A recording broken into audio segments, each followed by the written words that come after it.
Hi, I'm Jim Bray, the executive producer and creator of The Outer Rim and its three shows Sweepers, Challenger, and Mother.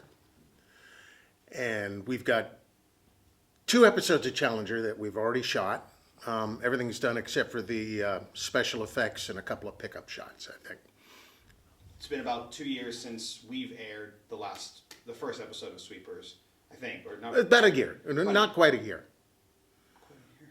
About Since we've aired six it. or 8 months ago. Yes, but you were in here doing some shots for it. Oh, yeah, 2 that years was for ago. the second Challenger Gotcha. Okay. episode. Okay, gotcha. So what's been going on the last year?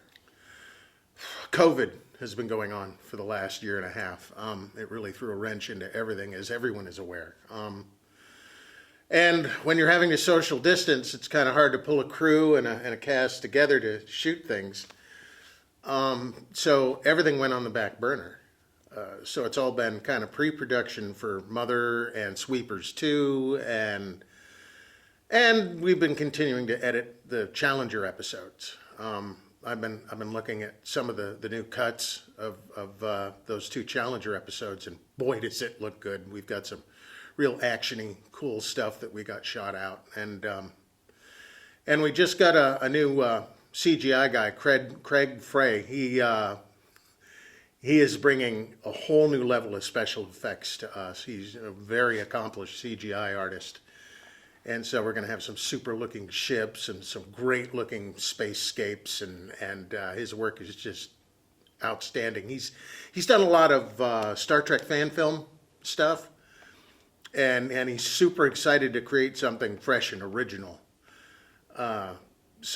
So this guy's just chomping at the bit. He's been almost every day. He's been sending me things.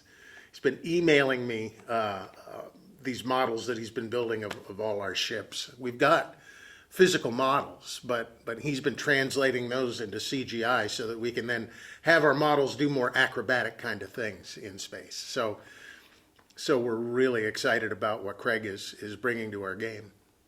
Can you talk about the transition of that from, you're using cameras and green screen and models, now you're able to kind of take a step into the digital world. Yep. And really, like you said, it opens up a lot more flexibility. It really does. I mean, the models are good for beauty passes, and there's something about a physical model on screen that has more heft and weight to it than a CGI model.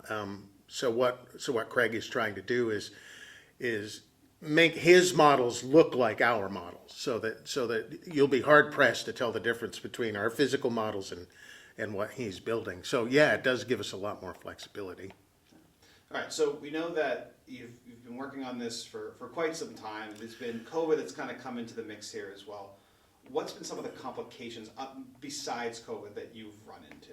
Money is the big one. Money is always the big one, and with the rising price of lumber and building materials, it's become a lot more expensive to build sets and set pieces, props, everything. The price has gone up a bit.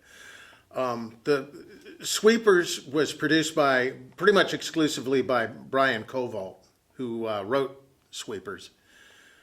So he laid out the $3,000 that it costs to build the sets, feed everybody, make the props, that kind of thing. And we spent every penny on production. Then when we did Challenger, some of that came out of Brian's pocket, and the rest of it came out of my pocket. So it's all been kind of internal. Now we've got a decent amount of flats and control panels and stuff that we built, all the SciFi stuff we've got there. I've been scrounging in dumpsters for odd-looking bits of this and that I can turn into props and set pieces. It's very Star Trek style of the original Star Trek. They did a lot of dumpster diving for their sets. There's a whole thing in engineering that's made of coffee cup lids stuck to a board, painted different colors, and it's stuck to a wall in engineering, and it looks like it does something, and that's the kind of things we're building for our show. We're using that same set of ethics. What would Roddenberry do? And we're kind of approaching it that way. But we want to shoot out Sweepers 2, and we've got a really exciting script for that, where they discover a derelict medical frigate, and horrible things have happened on that ship, and it all leads to a new clue in the ongoing adventure that they're experiencing. And then we've got a new show called Mother, and it's about a family-owned shipping vessel. And you get the mom and the dad and their two kids and Gramps and the captain's sister as well on board. And these pirates, the Parkesh, we mentioned them a couple times, and we're finally going to see the Parkesh, and they are a bunch of mutated freaks from a planet that's a dumping ground for toxic waste, and these guys are just all sorts of weird. And so these pirates attack the shipping vessel, the Ursa Maru, and the mother is mortally wounded. Well, she's also a scientist who's been working on AI experiments in her lab aboard the ship. And so she has the family, as she's dying, upload her mind into the ship's mainframe computer. So mom becomes the ship. Her mind is now in the computer, and she runs all operations of the ship. So the ship is a character. That's why it's called Mother. And the Parkesh come back a year later, and mom doesn't take too kindly to it and begins to booby trap the entire ship. And it's a running gunfight. There's a couple of knife fights. It's our action show. And there's some major revelations toward the end of that episode about the whole Outer Rim universe and how all of these shows interlock and connect because they all exist in the same universe, and there's a lot of crossover that happens. And we're also open to some standalone stories too about new characters. If good stories come to me and they look like they're worth doing and they fit into this universe, then we'll shoot them. But right now we want to get Mother out there because it's like that one is like the big piece that we've been wanting to do for a while. It's a major story. It's a lot of fun. We've got amazing characters in Mother, and we want to flesh them out and make them happen. The script is written, but we don't have all the sets. And what we wanted to do is do a fundraiser, do a GoFundMe, and try and we'd love to get anywhere from 7,000 to 10,000. So that would give us the money we need to build all the additional sets. I mean, we need to build a large cargo hold set. For Sweepers 2, we've got some sets that are inside the medical frigate. There's a big laboratory scene in that where we find the main lab and find out that weird things are going on board this ship that's called the Whitechapel. So we need money to build these things. And because no one's been working, we're out of funds at this point. I went and looked at our PayPal account that we have, where all our money goes, and we have about $100 in there. It's about all we've got, and you can't do much with $100.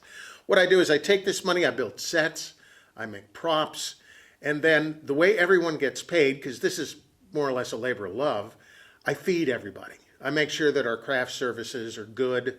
I make sure that everyone gets a good lunch and a dinner. I do a lot of cooking. So everyone comes to fill their belly, and we have a good time. And when we're done shooting at the end of the day, we relax and talk about how it went, and everyone eats well and drinks well, and I take care of everybody so that everyone has an enjoyable time. These shoots are meant to be a lot of fun, but because the production runs on its sets and its stomach, I need to get some funds together in order to do that. So if everyone wants to see more of this, then we'd love for them to throw, we've got 3,500 followers on our Facebook page. And if each of them threw $5 at us, we'd have our budget. $10 even better.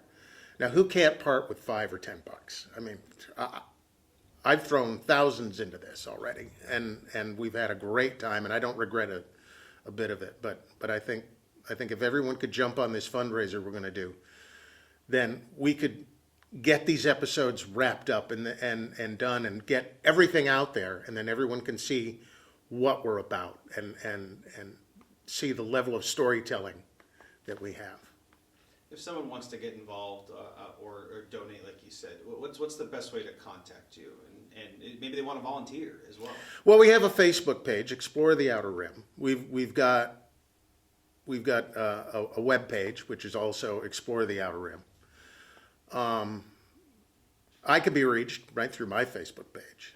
And you can reach me through our fan page on Facebook. And we are going to have links up in a few days on our Facebook page. We're also going to be, if you want to come and talk to us in person, we're going to be at the SciFi Fantasy Expo.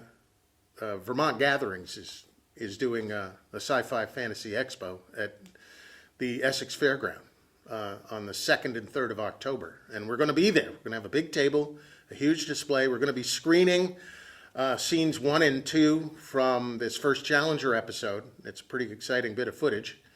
So we're going to be screening that, and we're going to have a panel and a Q&A.